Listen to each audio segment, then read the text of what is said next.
Today's talk is looking at options for parental leave. As you know, the Productivity Commission is currently holding an inquiry into these issues, and I thought it would be appropriate to look at some of the economics behind some of the options that are being proposed for paid and other forms of parental leave. The goals of parental leave policy are severalfold. First of all, people talk about child development. The idea being that if a parent spends time with a child or a baby in the first few years of life, or first year predominantly, there are benefits. There perhaps are health benefits arising from breastfeeding and other developmental and bonding benefits that might come from it. These are hypothesized. The second thing is, of course, income support. First of all, parental leave doesn't mean a lot if you can't return to your work afterwards, so there are mandates for that sort of right.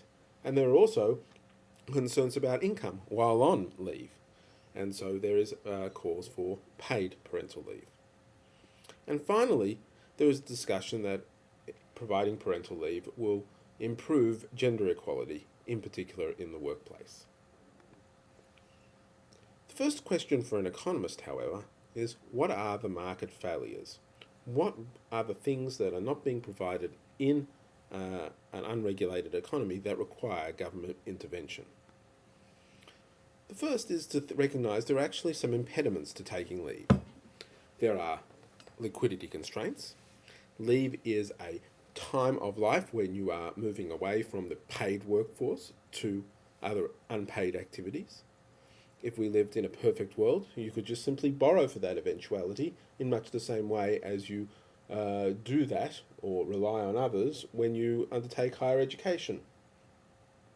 The second issue, and that can arise and generate a market failure, is that there are indivisibilities. It's sort of hard to be a bit half at work sometimes. It's hard to be half at home. The child, for instance, requires somebody there all the time. It's not like you can put them in storage. So there's an indivisibility that makes it hard to make those marginal decisions that economists so love. Related to these are externalities.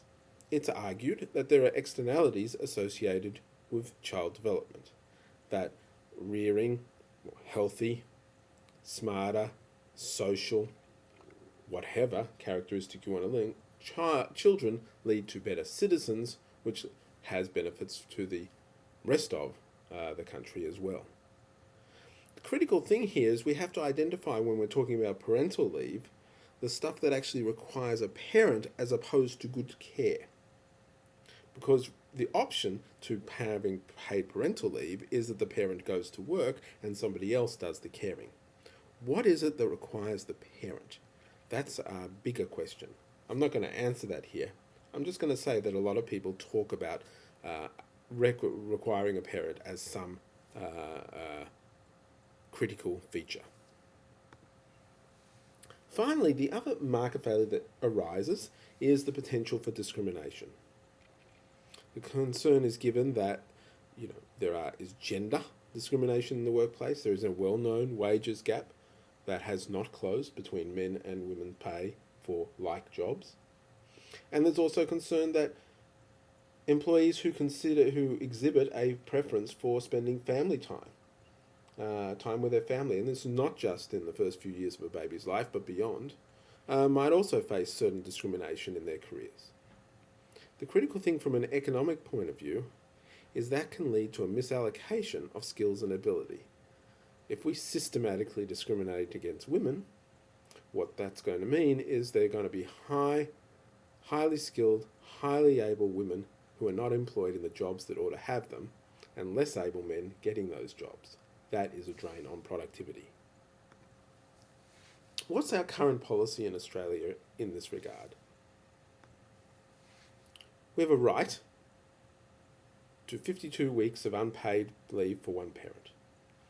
Can't be both parents at the same time, just one parent.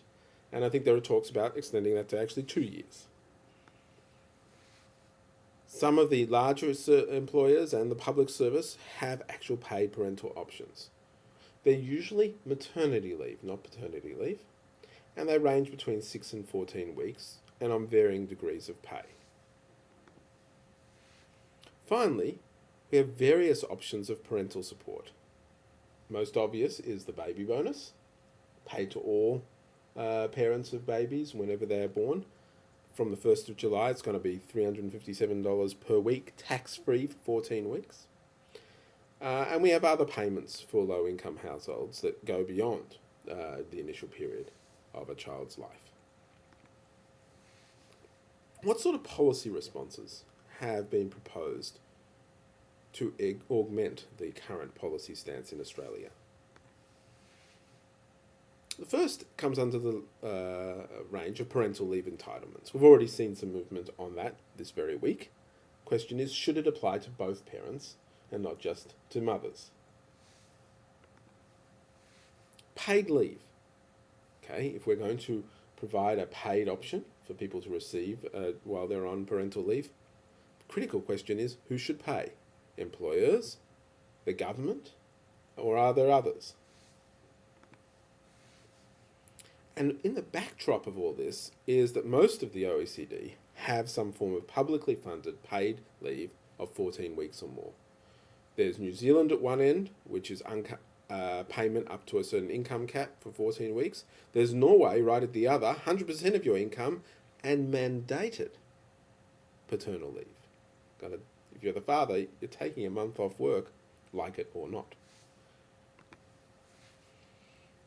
How do we evaluate these policies and rank them and work out which ones we should choose?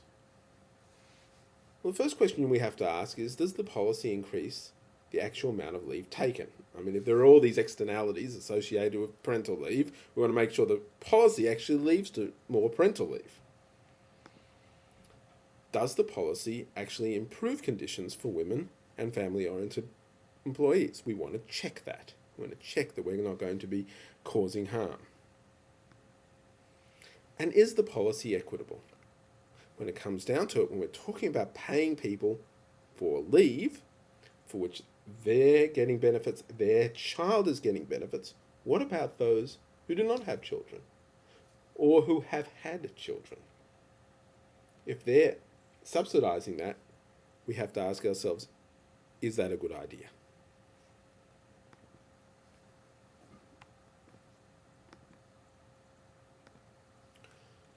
Let's look at what the impact of parental leave is on the employment situation.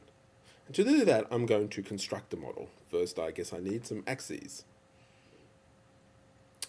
What are these axes going to be labelled? Well, the first thing I'm going to look at is the wages gap. Why am I interested